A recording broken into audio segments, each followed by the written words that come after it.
Hey everyone, this is Nick and I'm finalizing this news video at the same time as I'm finalizing my bag for my holiday starting tonight. Don't worry, you'll still get a video next week and it's a good one. Now, about the Linux, open source and privacy news, this week we have Ubuntu making a very controversial move against Flatpak in their official Ubuntu flavors. We have Microsoft doubling down on anti-consumer features, and we have the release of GNOME 44's first beta with a ton of refinement to the desktop experience. So let's take a look right after I tell you everything about today's sponsor, which is a very cool open source project.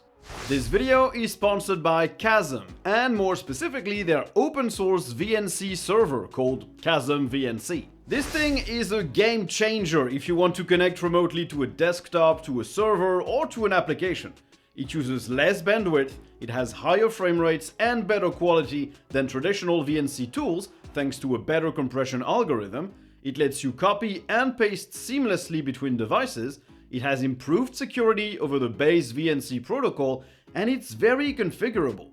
And best of all, you don't need any client software, you can use it straight from your web browser from anywhere. It has packages for a wide variety of distros, it works on ARM, and it supports GPU acceleration as well. If you need to connect remotely to one of your computers, give KasmVNC a try. I don't think you can get a smoother experience. The links are in the description below. Looks like Ubuntu really does not want Flatpaks to be the standard, as they announced that the official Ubuntu flavors will not, in fact, be allowed to ship Flatpak by default. The argument here is that Ubuntu flavors must represent the Ubuntu ecosystem and have a common core experience, which apparently includes using snaps. Many flavors had announced that they would add Flatpak support by default in their upcoming releases, 23.04, but this will not happen. Canonical stated that in an ideal world, users experience a single way to install software, clearly mistaking the packaging format for the app that lets you install packages, and conveniently ignoring that the vast majority of Linux distributions have embraced Flatpak instead of Canonical's packaging format. The other rationale is that users expect this packaging format to be supported and maintained by the community and the distro they use. So out of the box, no official Ubuntu flavor will be allowed to ship Flatpak pre-installed and enabled in the graphical app store. Although that decision doesn't affect Ubuntu derivative distros that aren't using the official Ubuntu branding, like Elementary OS, Mint, Zorin, and a lot of others.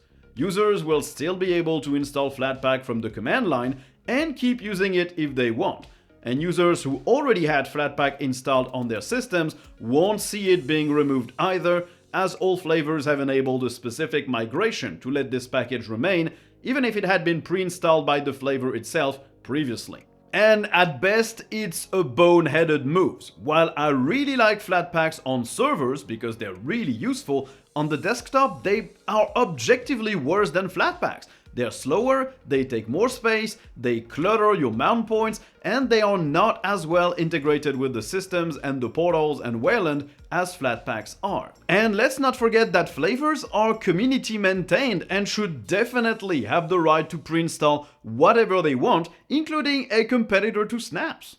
Microsoft doubled down on their anti-consumer moves with two new, let's call them, features. The first one is introduced in Windows 11. You know that Windows 11 has some arbitrary requirements for running the system, notably support for TPM chips and using a relatively recent CPU, even though it would run fine on systems without these, as proven by just a few registry tweaks that let you install the OS and run it perfectly. Well, now it seems that Windows will still annoy users who manage to bypass the restrictions by adding a watermark on your desktop telling you system requirements aren't met, just like you would get a watermark if you didn't activate Windows with a license key. Now, of course, people already found a way to remove that message, thankfully. And on top of that, it seems Microsoft wants to push Edge even more to their users, as it will now inject ads on other websites when using Edge. Visiting the Google Chrome website, for example, apparently nets you a nice giant banner on top of the page showcasing certain Microsoft Edge features. They also state that Edge provides the same experience as Chrome with the added trust of Microsoft, which is insanely funny, seeing as both companies are now pretty much in the spyware business. It's still just an experiment, it seems, and not everyone will see the banner. But when your web browser starts intentionally messing up the web experience, you have to start worrying. And yeah, it's Windows, and it has nothing to do with Linux, open source, or privacy, but I still think it's important to showcase the horrible decisions these big companies make, just to show people that there are alternatives out there. And of course, it's also always funny as a Linux user to see these features being added to Windows 11 when we run perfectly fine systems that will never get this kind of crap. The beta for GNOME 44 is now out. You can try it out using GNOME OS, the distro GNOME builds for specific testing purposes. So what can we expect in this new release? First, it's the quick settings. They've been revamped a lot, with the Bluetooth toggle now letting you connect to devices you previously paired your computer with, instead of just being an on and off switch. All toggles also gained more descriptive text, to better separate the list feature that lets you see performance modes, Wi-Fi networks, and more, and the toggle itself that turns these features on or off. The speaker icon in the quick settings is now clickable to turn volume off, and keyboard navigation has been improved. The screenshot icon got a new icon, and there's a new background apps section that will appear if you have applications active but that don't currently have a window. It's basically their tray icon replacement. It will only show up if you have background apps running, but it doesn't give you access to a menu like a tray icon would, so I don't think it will satisfy people who use the app indicator extension, for example. Implementing that menu shouldn't be extremely hard though, so maybe we'll see that in the future. On top of that, the file manager finally got icon view in the file picker, which means you can now have image thumbnails when choosing a file, and the list view gained back the ability to expand folders. The lock screen was also revamped and looks nicer with your wallpaper blurred in the background and bigger user icons. GNOME now supports WireGuard VPNs and can share Wi-Fi networks using a QR code. The accessibility panel has been revamped, there are animations in the mouse settings to show how natural scrolling works, the About panel now shows the kernel version and firmware information as well, and various apps were improved, including GNOME Web, Console, Maps, or Boxes. It looks like an evolutionary release that builds on top of what GNOME 43 already introduced, and I'm fine with that. I will absolutely give it a proper test next month. I think it releases on March the 22nd, so expect a video at that point. Now, there's something going on with Solus, the showcase distro for the budgie desktop environment. Their website, forum, and bug tracker went down on January the 19th, and it's still currently unavailable at the time I'm writing this script. Fortunately, it just seems to be an issue with the website, and the distro is fine. According to the technical lead of the project, it's just a DNS mask issue that took down the servers, and this didn't create any data loss either. All the package repos are still available, and users of Solus can still keep running their distros without any issues, although you will have to resort to alternative download websites to get an ISO if you want one, so do check the MD5 checksums to ensure what you're downloading is really the official ISO.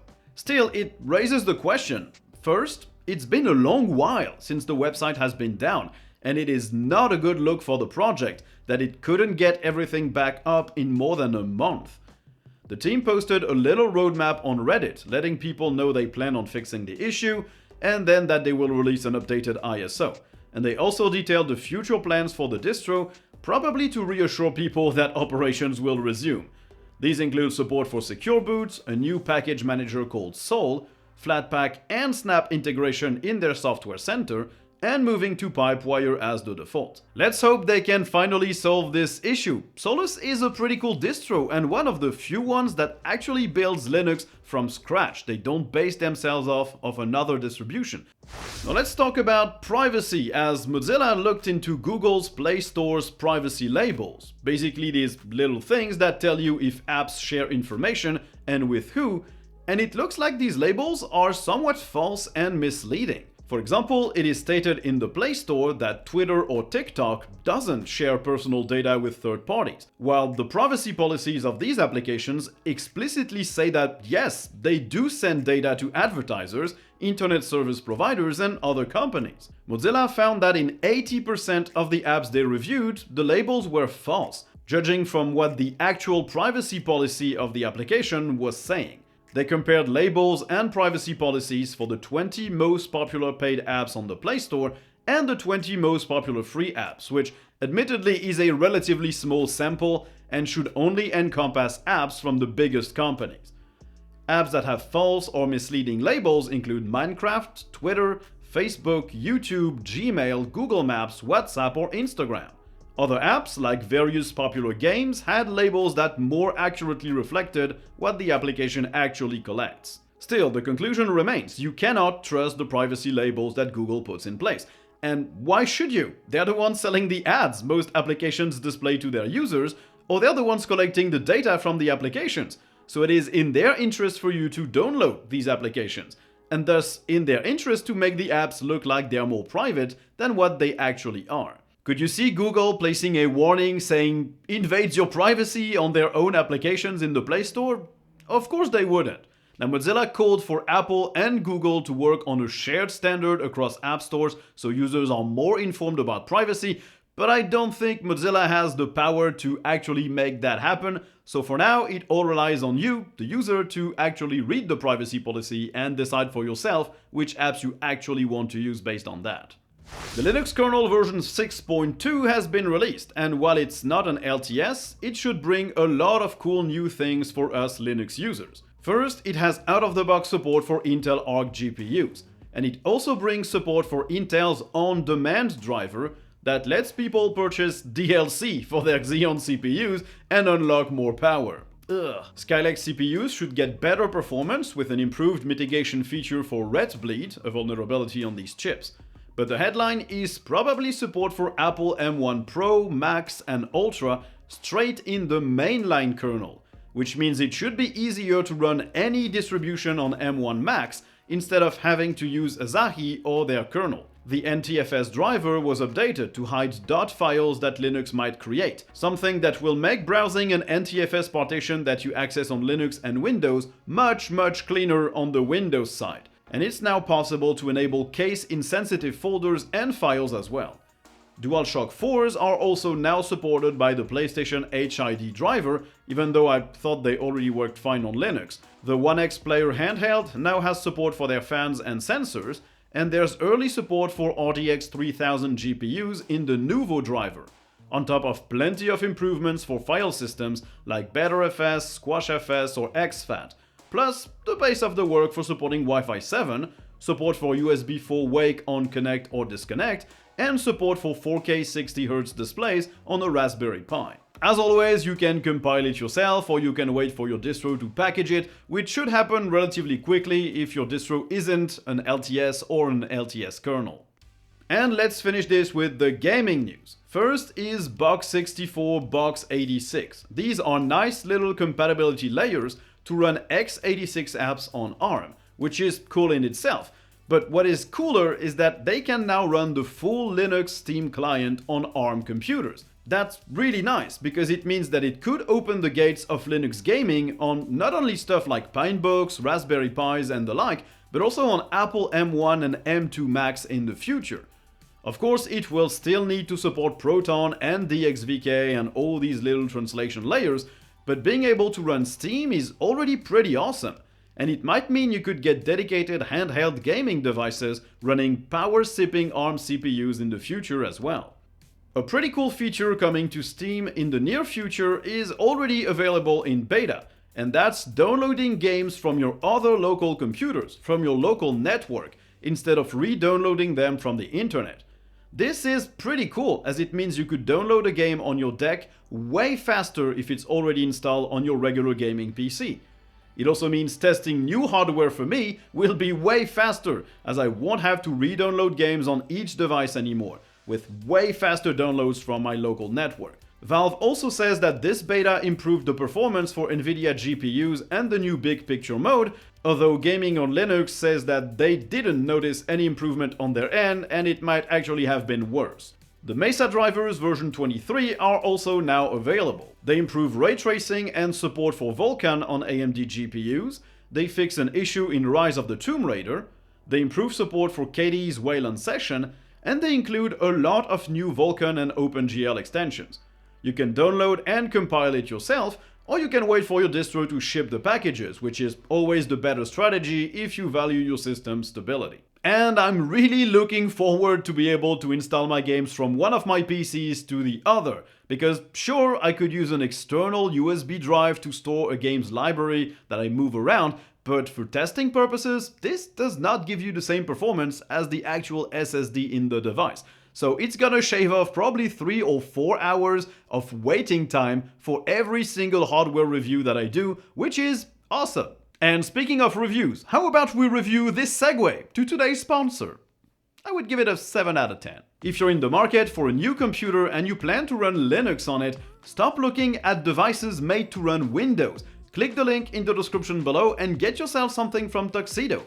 They make laptops and desktops that run Linux out of the box. The hardware has been picked specifically because it runs well on Linux. And they have a big range of devices that should cover every need and every price point, from the small affordable ultrabooks to the biggest high-end workstations or gaming laptops. They ship to most countries in the world and all of their laptops are openable and repairable and upgradable, including the battery, the SSD, the RAM, and sometimes even the Wi-Fi and Bluetooth card.